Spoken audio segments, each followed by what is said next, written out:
Okay, so as I said, it's a real thrill and a delight to have both Chris and Chantal joining me today.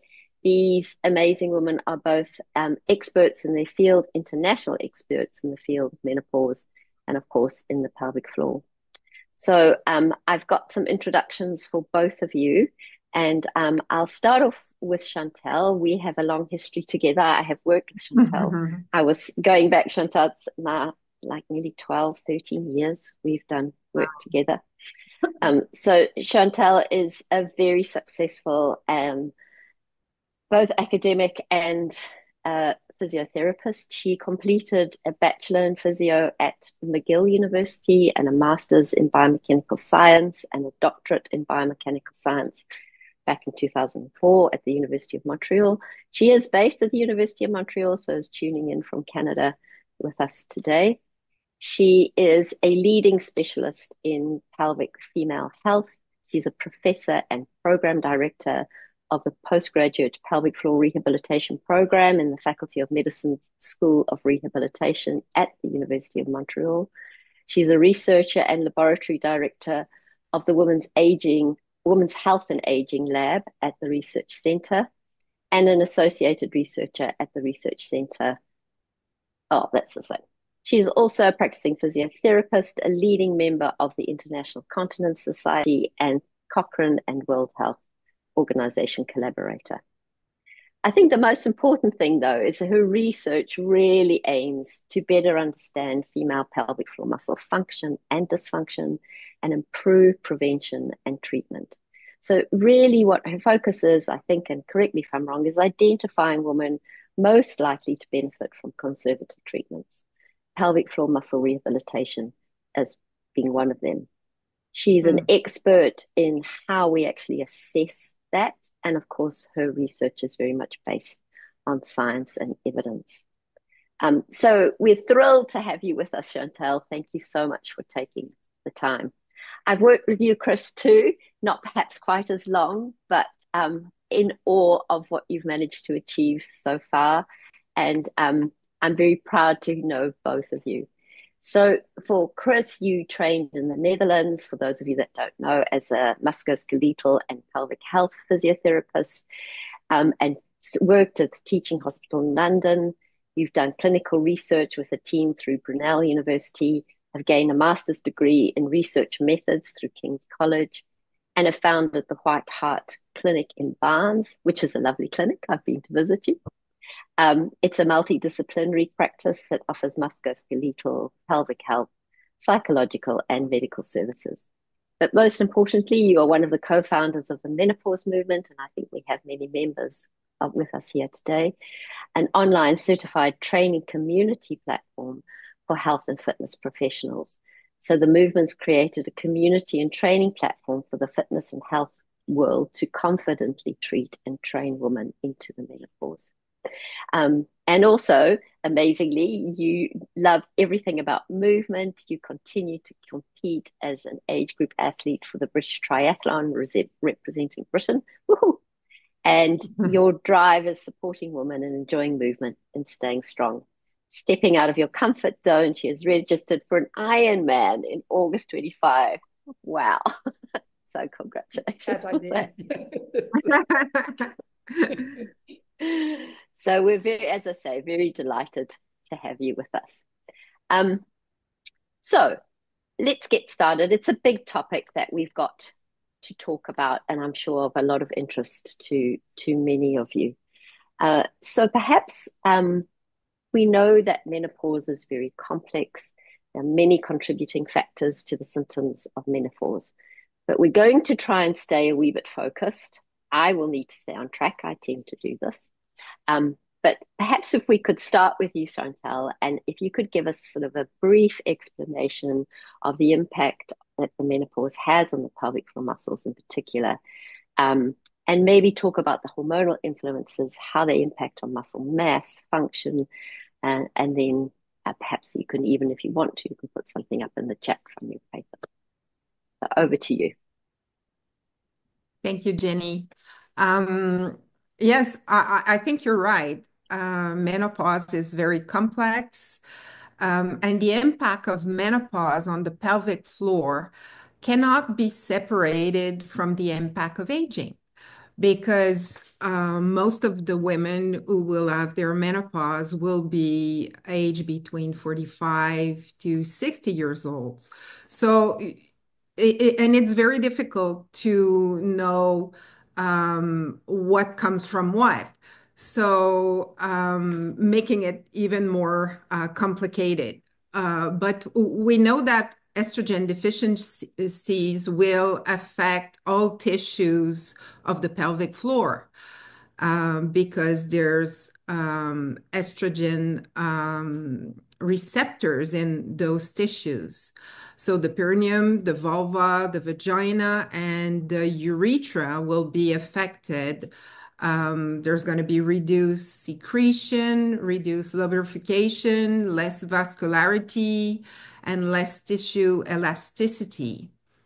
As for the pelvic floor, there's going to be also changes coming from aging. There's with age sarcopenia. There's the reduction of force and power with higher loss in type 2 fibers than in type 1 fibers, especially in the pelvic floor, in which is more of postural muscle. So it really affects the force, but also the rapidity of contraction of the pelvic floor. Mhm. So the pelvic floor will have less power and will have an increased fatigability. If we look now at the urethra, thinking about the impact of menopause and aging on the pelvic floor, but also the urethra, if we talk about incontinence, the urethral closing pressure will be reduced again from a change in the mucosa, change in vascularity, but also change related to aging and reduction of muscle mass in the sphincter. Mhm. So it's really interesting to say that those two factors will impact the pelvic floor, but at the same time, women that will reach menopause, we see more globally an increase in body mass index. We see also an increase in the prevalence of constipation. So not only their pelvic floor will be less efficient, but at the same time, there's going to be an overall increased pressure on the pelvic floor. Mhm. Mhm. So I think this is, like you say, this is complex and we need to address it in different ways. Mhm. Um, and I don't know if I should stop there. So no, that's perfect. So you really contextualized it all for us. So it's not just one thing that we need to look at as healthcare practitioners or physios. It's there's much more to take into account. Um, so you've done a lot of work around this area, but specifically looking at perhaps the impact of pelvic floor muscle training and a very insightful study on the effects of pelvic floor muscle training on some of these symptoms of the menopause. So perhaps before we go into that, we could talk a little bit about how the change in our estrogen levels, how it impacts on the muscle, and all the other changes, perhaps just associated with aging, actually presents as symptoms for us. So, bearing in mind that we've got our affiliates joining us, so physiotherapists on this call who are looking to know about what women come in typically with to actually, what are they complaining of, and how do we kind of tease that out a little bit.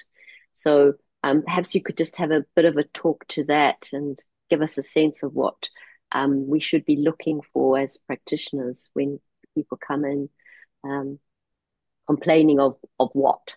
Is it Yeah. incontinence? Is it prolapse? Yeah. Yeah, yeah. Actually, with all those changes that I mentioned before, we can see that around the age of menopause, the prevalence of all pelvic floor muscle dysfunction will increase. Mm-hmm. And here I have some statistics. In women age 60 and up, we know that incontinence is present in more than 40% of those women. Mixed incontinence, more than stress and more than urgency. Not only women will suffer from urinary incontinence, but the symptoms will be more severe in that population. Mm-hmm. So we see more leakage episode a week in this population.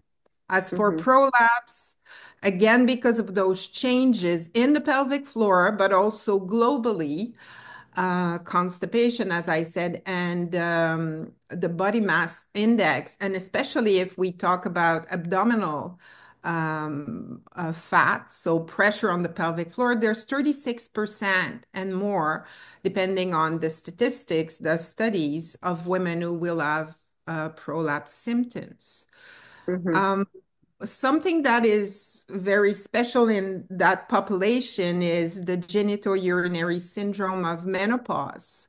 Mm-hmm. And the genitourinary syndrome of menopause is a collection of genital and urinary signs and symptoms that is associated with the actual decrease in estrogen. So, and GSM will be really very prevalent. It's 63% of the women, Yeah. the menopausal women that will suffer from GSM. Yeah. And if we want to contextualize it, the signs of GSM would be the reduced vaginal secretion and lubrication, as I said before, related to these changes at menopause, reduction in elasticity of the tissues, the vulvovaginal tissue, altered pH, which will influence the fact that there's going to be a possibility that there's more infection, a Mm-hmm. vaginal infection, and also changes in the epithelium. As for the Mm-hmm. symptoms of GSM, we can see vaginal dryness, pain on intercourse, dyspareunia, Mm-hmm. um, and urinary incontinence. Yeah. Yeah. So I think we've got a good understanding now of kind of what the effect is both of aging, menopause, and how that sort of manifests. Let's talk a little bit about now what we can do about it. And this is really where your area of expertise comes in. So, you and your team recently published, as I said, a very insightful study on the effects of pelvic floor muscle training, specifically on these symptoms. So, can you tell us a little bit about your study, the main findings, um, some recommendations, perhaps? Yes, initially we did a large randomized controlled trial looking at pelvic floor muscle training for incontinence in older women. Mm-hmm. And we had a very interesting accidental finding that those women were reporting to the physiotherapists not only that their incontinence was reduced, but also their symptoms of GSMs were reduced. Right. Um, so what we did first was to collate all the information and write a case study. But after that, we decided to investigate further in a sub-study of our trial, women with GSM. So we had 32 women, 60 and up, with GSM symptoms and signs, and they were recruited for that study, and confirmed diagnosis was confirmed by an independent gynecologist who was not aware of our trial. And they took part in evaluation first about the symptoms, these symptoms of GSM, but also they were evaluated for pelvic floor muscle function, elasticity of the vaginal tissues, and also for vascularity in the region. Then they took part in a 12-week pelvic floor muscle training program, which included weekly 1 hour session with the physiotherapist, and then daily home pelvic floor exercises. So it was Hmm. mainly pelvic floor muscle training, nothing special for GSM.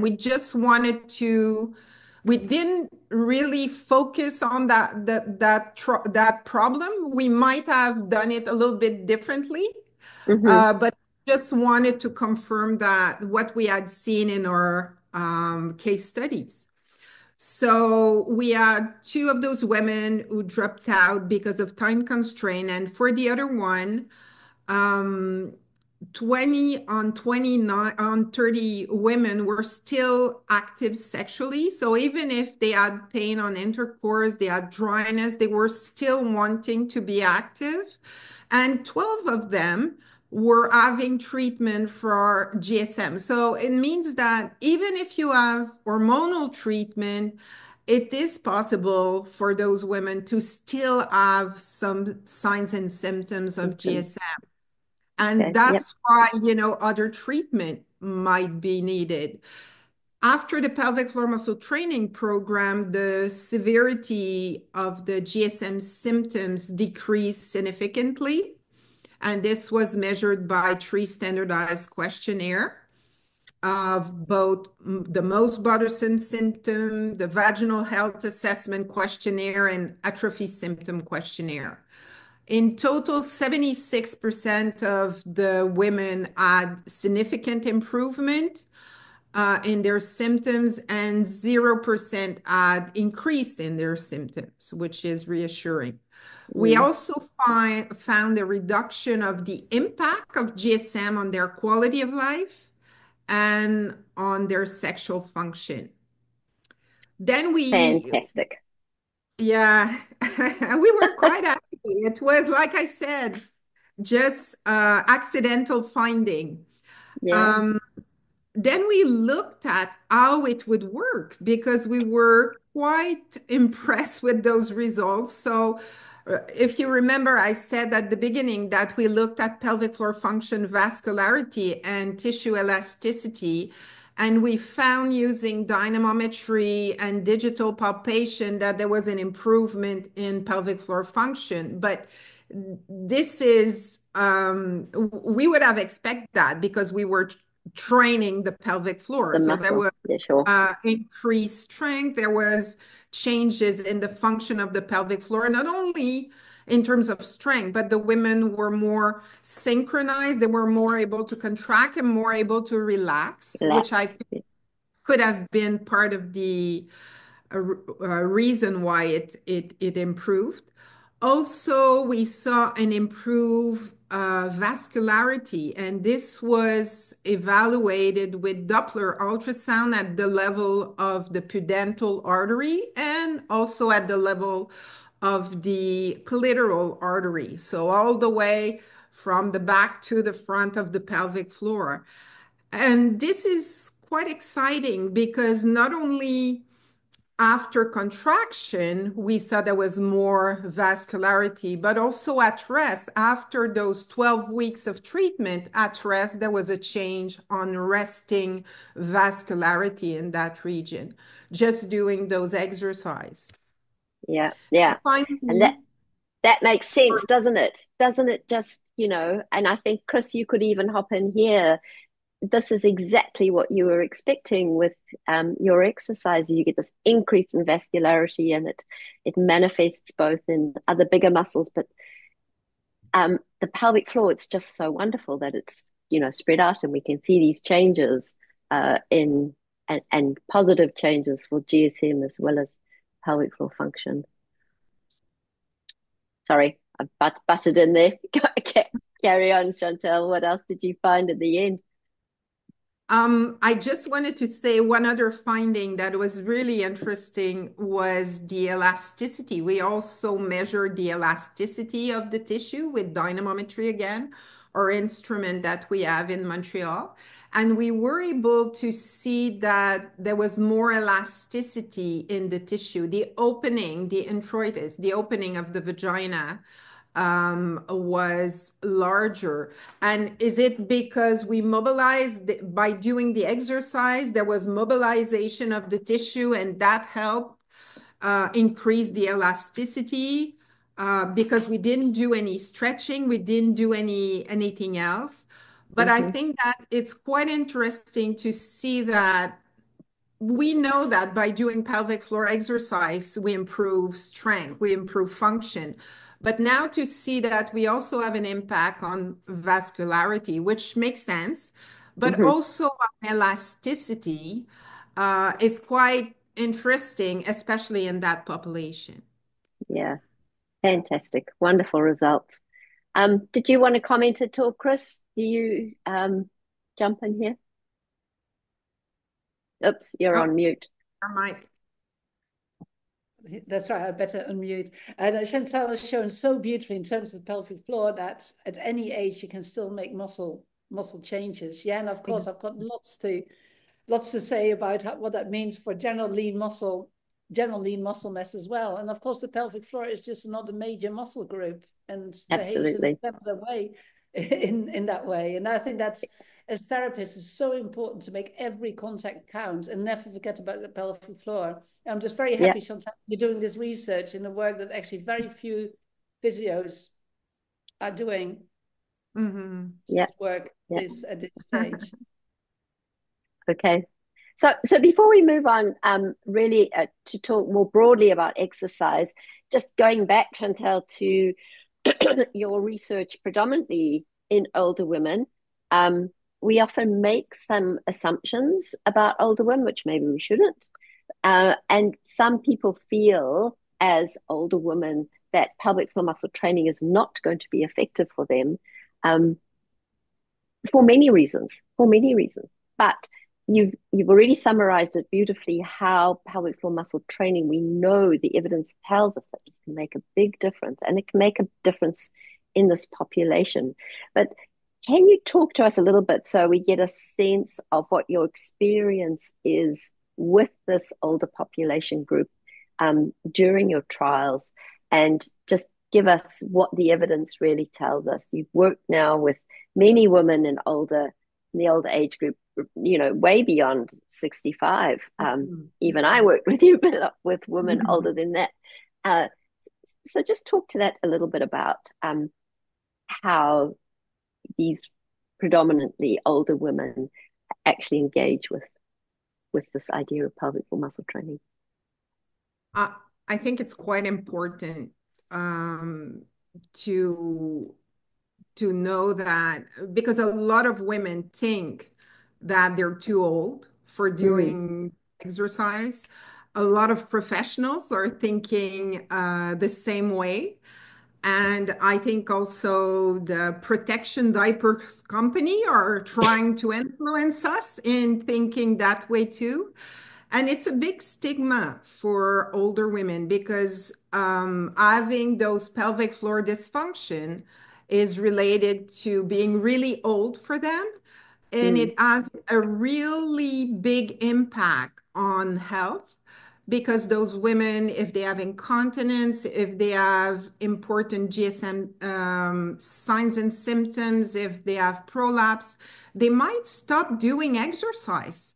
And by stopping doing exercise, they will have more fragility, decline. So I think it's really, really important to let them know that it's possible. yeah. Like you said, in our studies, we have women 60 to 85 years old. And in that large RCT that I told you about, we were not able to point out if the age was a factor of not getting good result. All the women got Got good better. result, even with age. Yeah. We also have data from the Cochrane group that supports the impact of pelvic floor muscle training in different age group. And older women get better also. And I think if there's something, maybe older women, they don't need maybe to have that perfect pelvic floor because they will maybe not jump in the trampoline for 3 hours, or, so maybe they don't need to have that perfect pelvic floor. And I think they're very adherent to exercise, maybe even more than young women who have other things to do with their small child. We just finished the 8-year follow-up of that big randomized trial, and we had an answer from 70% of the women who Wow. did the trial. There were 300 something, 336. And 50% of them were still continent 8 years after being old. So 8 years after being 60 and up. And a lot of them continue doing their exercise at least once a week.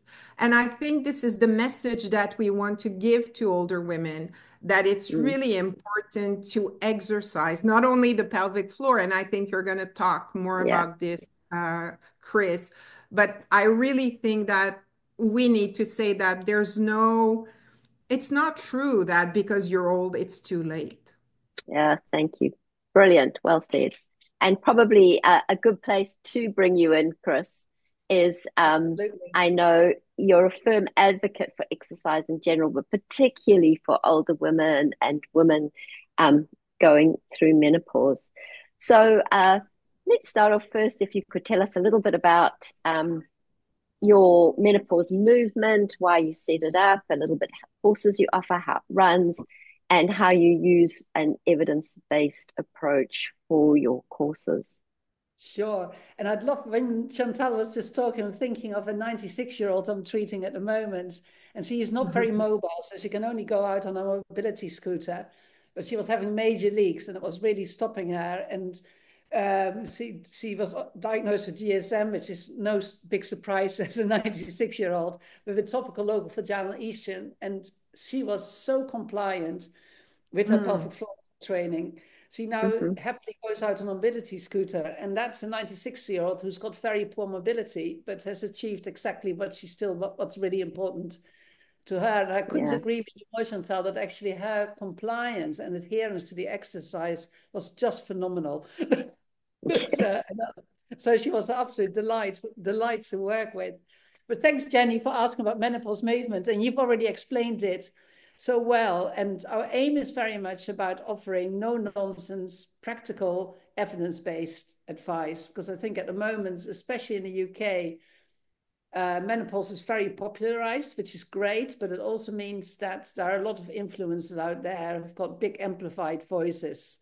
Mm-hmm. And some women that really feel like they're hit by a train will stand on their heads if you tell them to stand on their heads, and it will help their menopause symptoms. So in that way, they are a vulnerable, The vulnerable cohort. population.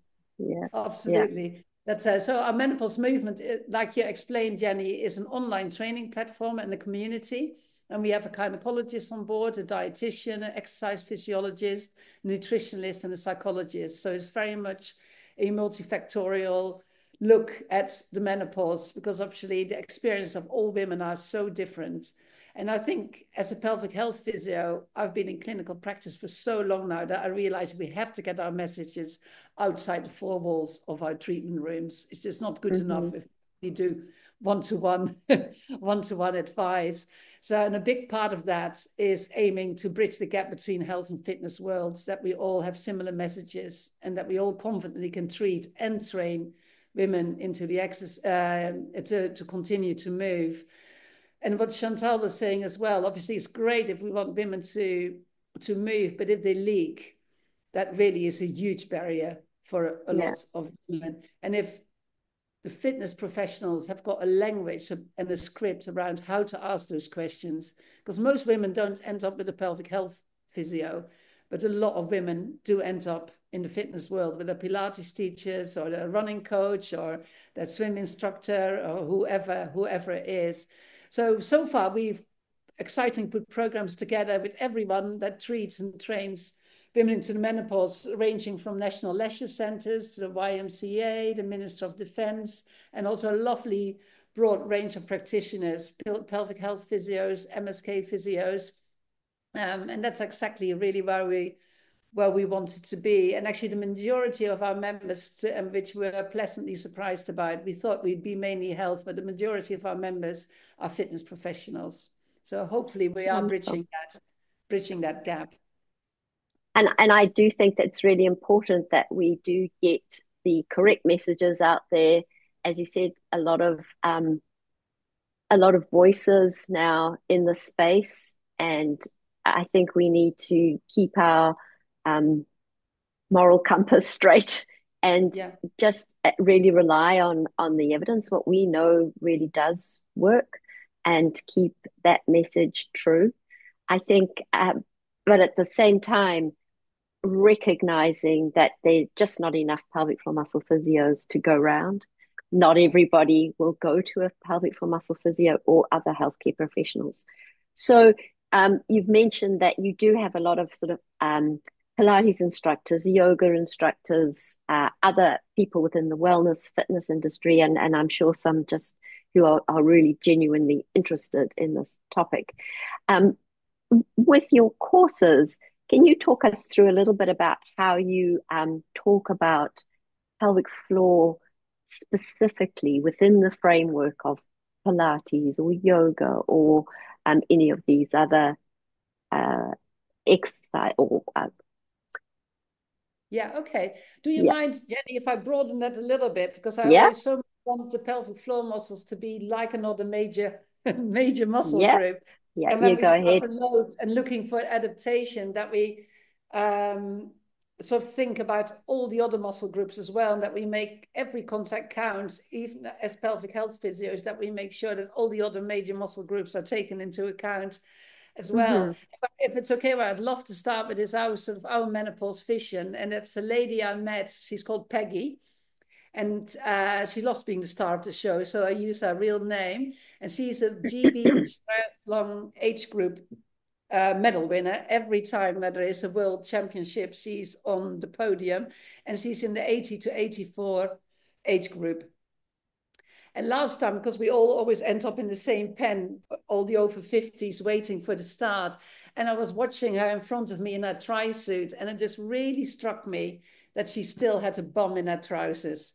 Oh, wonderful. So it made me realize that really, although she was probably at the time 83, there was no sign of sarcopenia, no fragility, what Chantal just mentioned as well, and no atrophy of the glutes.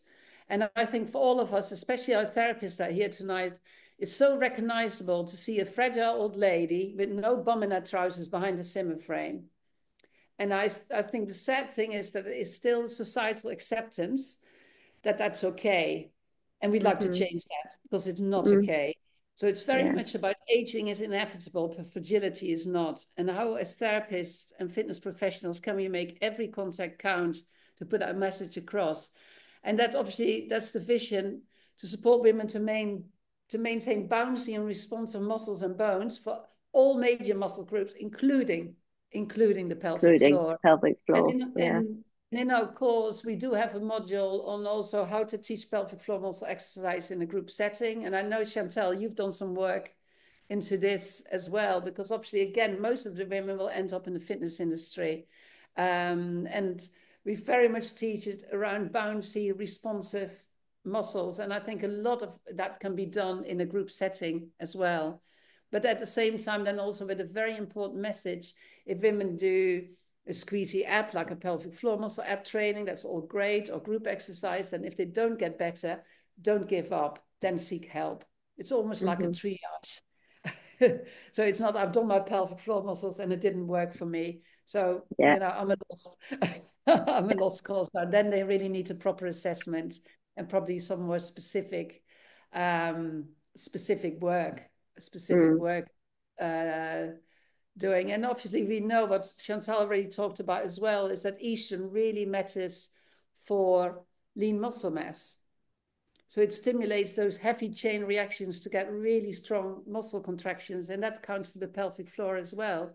And with that decline in estrogen, which is at the end of the day an anabolic steroid, we do need to bring in new stimulus, like strength training, interval training, you know, nutrition, could be protein or whatever it is for those particular women. And again, exactly the same thing applies to the pelvic floor as well. It will need new stimulus.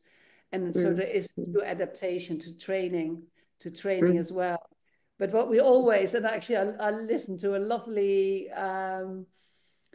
short video. You can put it in the show notes if you like to, Jenny. But she was also saying that women get so much advice at the moment from, you've got to walk 10,000 steps a day. No, you don't, because that's not cardio. You've got to do more cardio. From, no, you've got to do more strength training. And you've got to sleep more. Oh, yeah, your sleep is disrupted. And, it's kind of women just do not know what to do. Where And to also, go? exactly, all women to realize if they don't lift really heavy, they're not suddenly going to turn into a Teletubby. Does a Teletubby mean anything to you? Do you have Teletubbies in New Zealand and Canada? I don't know. So it's also to take some of the panic out of it. And that we basically count every woman that moves as an athlete, really. Mm-hmm. And Mm-hmm. it doesn't matter where they start either. And very much the same for pelvic floor muscle training, very Mm-hmm. pelvic floor muscle training as well. And I don't know, quite a few of you here may have seen that study talking about elderly people and elderly athletes. That the MRI scans of these studies have been posted lots on social media, and the authors of this study very much promote and believe that lean muscle mass can save your life. And they looked at, it was only a small study, but I think it was helpful because it really challenged the idea that atrophy and sarcopenia and loss of lean muscle mass was mainly due to aging. But a lot of it Mm-hmm. can be disuse atrophy as well. And they've got some beautiful examples of an MRI of an upper leg that shows a sedentary 70-year-old and a active, super, like training 4 to 5 times a week triathlete, and compare that with a 40-year-old triathlete. And the two triathletes of 40 and 70 years were very similar. But if you looked at Wow. the ratio of intermuscular fat versus lean muscle mass, and you compared it to 70-year-olds, sedentary and active, super active, it was a huge difference. So Yeah. disuse atrophy is as much part of fragility than aging. And if you then bring the menopause into that, when you get Yeah. an accelerated loss of lean muscle mass, that disuse atrophy becomes even a bigger thing. And that's something that we can work with. That's Yeah. something we can control and change, and have to take women by the hands and guide them and take some of those huge barriers away. And there are many barriers. And it's not Oh, just yeah. floor muscle dysfunction, it's shame, being too fat, being too thin, not wanting to go to gym, not being confident, being too tired, not having enough time, you name it. There's a whole range They'll find anything. of We all barriers. find anything, Yeah. don't we? But Yeah. women in sports in the UK did a fantastic study on that. And what it did show is that women have a very strong desire to exercise. And that's what we got to hold on to, because they do want to Mm-hmm. feel well and they do want to look good and Yeah. feel Yeah. good. So, So so we've mentioned quite yeah, a few studies this evening. So what we'll do at the end of this is we'll get the links to all those studies and put them up and make them available so that people do have access to them. So that would be fantastic. Um, yeah, thank you, Christine. I just want to bring in here, of course, we've talked a little bit about pelvic floor and how important it is, and it's another muscle group and it's a component of our whole, of course. Um, but I need to bring in FemFit. You've all worked with FemFit. You do know the unique features of FemFit. And I think we have come from a place where we are understanding exercise physiology, we are understanding the need for the muscle to move, and hence the development of the design of FemFit itself. For most of you on the call, and hopefully those that don't know will soon find out, the FemFit itself is very different from any other pelvic floor muscle trainer. We've used it in many research studies. Chantel's used it in some of her research. Christine, you've used it. You know the utility of the device. And I think just further to your point, because it is soft and flexible, and I don't know, let me just hold up one thing. I've got one I prepared earlier. You can see that it is very different to anything that is kind of space occupying and will allow that muscle to move through its range of motion. it'll also give you good feedback on whether you're targeting that muscle. So again, really getting that muscle to work alongside all the other major muscle groups. So getting the effect of uh, pelvic floor muscle training by using enough intensity within the exercise, by um, going through the exercise program for a time that it takes to make that muscle adaptation. So for FemFit, that's 3 months. We know it takes at least 3 months. And we've had some great success stories too, just from the women. So we just have to put out a plug there for FemFit and for a pelvic floor training product that is very different from anything else that's out there on the market. Yeah. Jenny, do you mind if I interrupt you there for a moment? Because I think Please from do. personal experience, because as pelvic health physios, we have to try everything out ourselves. So me trying the FemFit itself, it's the first probably piece of equipment I've got excited about since my diagnostic ultrasound scan, and that was 20 years. That was 20 years ago. But what I find really interesting as a postmenopausal woman myself, is with declining estrogen, it's so about changing the stimulus and using the FenFit. And of course, as a pelvic health physio, not that I'm always compliant, but I do my pelvic floor muscle. I know how to do one, and I do them regularly enough probably. But the FemFit gave me a completely new stimulus, and with that adaptation as well, because the feedback is so smart. And that I've Good. not had with any other feedback system. And I Yeah. think because you can also do it at home and you can repeat and repeat it, I think there's a real important clinical value in Yeah, that. thank you for that. I think that was the intent with the design of the instrument, was very much to provide valid feedback for our users. It's come a long way for those of you on the call who are not sure of our history. We've taken a good 10 years to get to this point. We are based in research and come out of a university. So we're very aware that the information that we are giving to women, generally women, but also for physios, that it's good information. It's based in science. We know that we need to provide the evidence that this is a good solution, and we really do believe that this is a good solution for many women, particularly if they're wanting to know, am I doing my pelvic floor muscle contraction correctly? Am I able to relax? Am I able to do that movement? You know, as you mentioned, Chantal, in the very beginning, when you did your study looking at changes for GSM, and you found this increase in elasticity of the tissue, that's really interesting. But I think that might be as a consequence of that movement and not just a isometric hold. It's because that muscle, and that's an important message that we need to get across to physios, to women, to get that muscle moving. It's not just about holding on. It's about I don't know how to say it, is about the movement of that muscle. So yeah.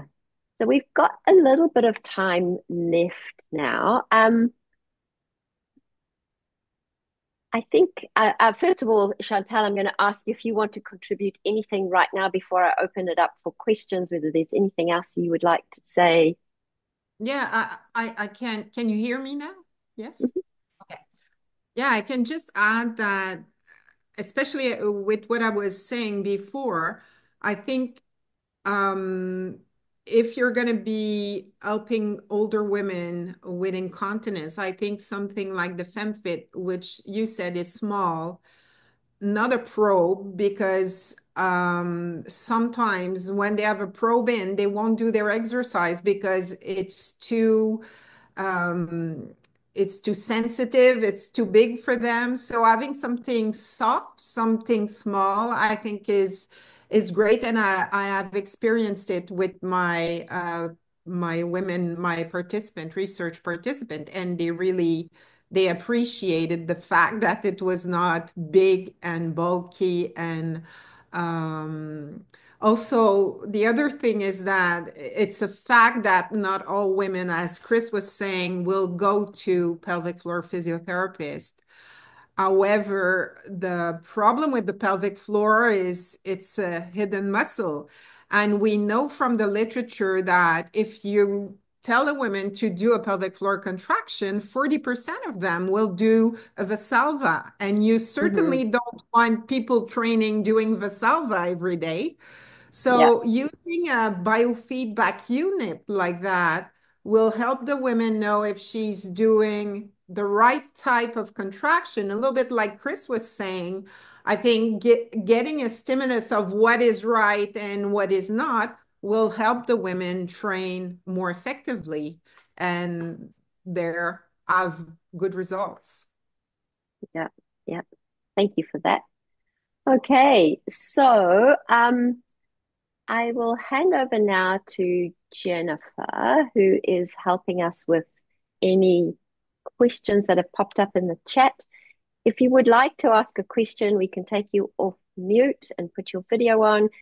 If you put your hand up, perhaps, and we can take any questions that you have. Let me see. No, okay, Actually, if there isn't a question, can I ask Chantal a question? Is that sure, okay? go I've got ahead. 100 questions for you. In terms of, you mentioned constipation as well, an option increased load on the pelvic floor. And I think that in terms of congestion in the pelvic area, and some evidence coming out as well with compression wear. Do you know anything about estrogen and physical elasticity around the rectum and the anal rectal area? And because the colorectal surgeon asked me the other day what our thoughts are of using topical vaginal estrogen rectally. And of course, that's an area that has estrogenization as well, and also a mucous membrane. Have you got any thoughts on that? I know it's understudied. Yeah, it's understudied. I never really thought about this. Yeah. Neither So did I. but yeah, it's interesting. It's interesting. Yeah, Yeah. because I think it's such an important part of pelvic floor muscle training, and obviously that's something that can't be done in a group or a pelvic health physio supervised. To really have a look at the anal rectal dynamics, the constipation, because that's so often such a big part of it, especially if women going back to being active and exercising. If they've Yeah. got incomplete emptying of the rectum and they try to exercise with that, that has an impact on the bladder again as well. And Mhm. often, obviously, that is not something that would be addressed unless they would see a pelvic health physio or another healthcare professional. Yeah, Um, very interesting. I don't, You're whoops. back on. Yeah. hold Oh, on. okay. I was just Uh, saying it's very interesting to look at it this way. Yeah. mm. We do have a question that's just popped up from Debbie. Debbie, did you want to ask this, or should I just read it out? I don't know where Debbie is. Oh, you can read it out. I wasn't sure if I was allowed off mute. Yeah, you are absolutely allowed off mute, so Oh, feel free to. perfect. Thank you so much for the amazing presentation. It's really informative. I have a question for Chantel in regards to pelvic floor muscle training in the menopausal population. So can we expect the same timeline of muscle strength improvement as someone who's not per se in that population, given the changes to the type 2 muscle fibers and the changes to anatomy? Um, I think again, sorry, but I don't have the answer for that. We've studied the time it takes to see changes in older women. We know that the minimal clinical important difference in reduction of leakage and reduction of GSM symptoms is after 4 to 5 weeks on average. So already you have a progress rapidly. Obviously, you need to continue to further um, your improvement, but you start seeing important change at that time. I think it depends not only on muscle fibers, not only on being older or younger. It depends also on what you're asking your pelvic floor.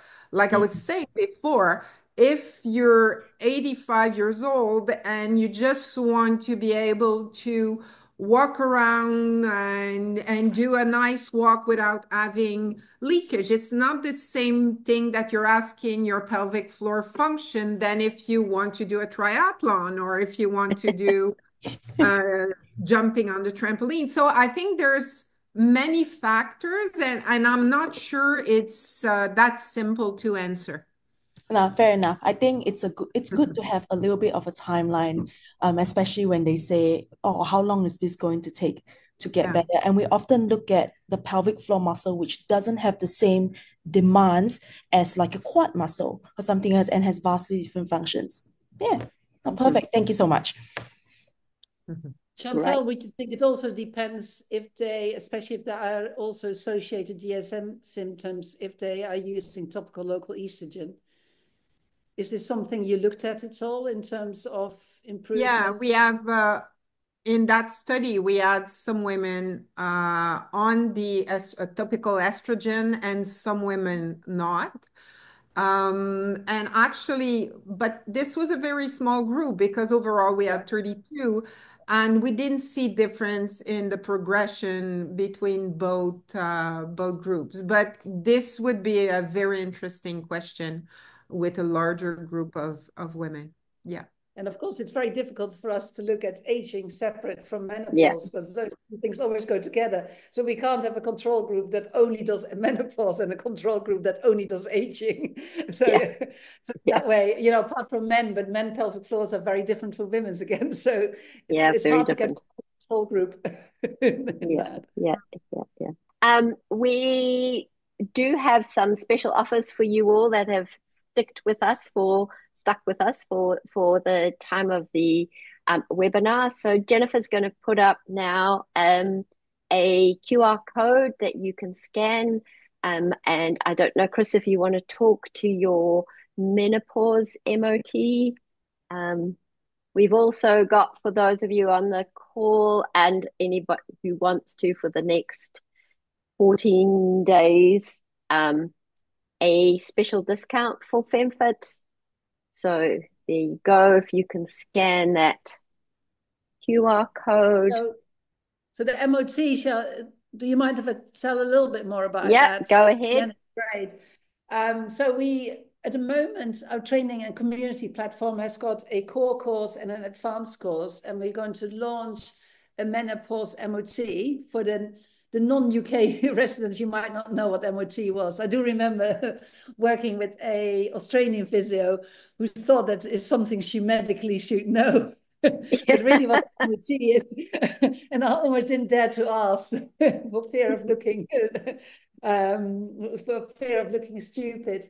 But MOT basically is your yearly car check in the UK. So the idea of, and like we have a mommy MOT here and we're developing a menopause MOT now, is really to give women permission to come for a checkup over major changes of life without having to think that they have to be bad enough. Because I think women are generally such good putter-uppers. And what we always try to tell our women that, you know, are no medals to be won of putting up with leakage or a whole lot of other things. And even if it's only minor, when you cough or sneeze and you think it's kind of okay, it isn't really. And actually, it will improve your quality of life. You get it sorted out. So the menopause MOT obviously includes a pelvic floor muscle assessment. And a menopause tracker, a screening form, and also an assessment form with lots of resources, including FemFit or any, you know, when I talk about GSM, it will go back to the resources we use in the training, which also includes some of Chantal's work. So it really is very much a pro forma protocol to help therapists to guide themselves through the whole range of different menopause aspects to consider. and then hopefully definitely still with enough space to make it bespoke to every individual woman as well. So that will be launched hopefully by this summer. Wonderful. Thank you so much, Chris. I hope everybody scanned that QR code. We've also got a special discount today if you want to share that, Jennifer. That is Meno20, MM20. I think you put it into the chat. If you can go through the website and enter the code MM20, you will receive 20% discount for the FemFit device. So the website is JunoFem.com. Hopefully you all know that. Right, I think we're just about exactly on time. So any other burning questions before we go? And there's just one thing in the chat. Thank you, David. So if you look at that link, that will take you directly to the website. So thank you, everybody. Thanks, special thanks to Chantal and to Chris for joining us today. I really appreciate it. I think we were very lucky to have both of you on with us for your expertise, for your knowledge, and for sharing so openly with us. So thank you, everybody. We will run one of these again in a couple of months, and hopefully we'll get you all back on board. All right. So everybody have a lovely day, evening, afternoon. And I hope the snow is as pretty as it is. Yeah, it is. Thank you, Jenny. I enjoyed that. It was great. Good. Thank you very Thank you, everybody. Yeah, Take thank you, care. Chris. Have a good day. much. Bye. Bye. Bye, Bye-bye. Jenny.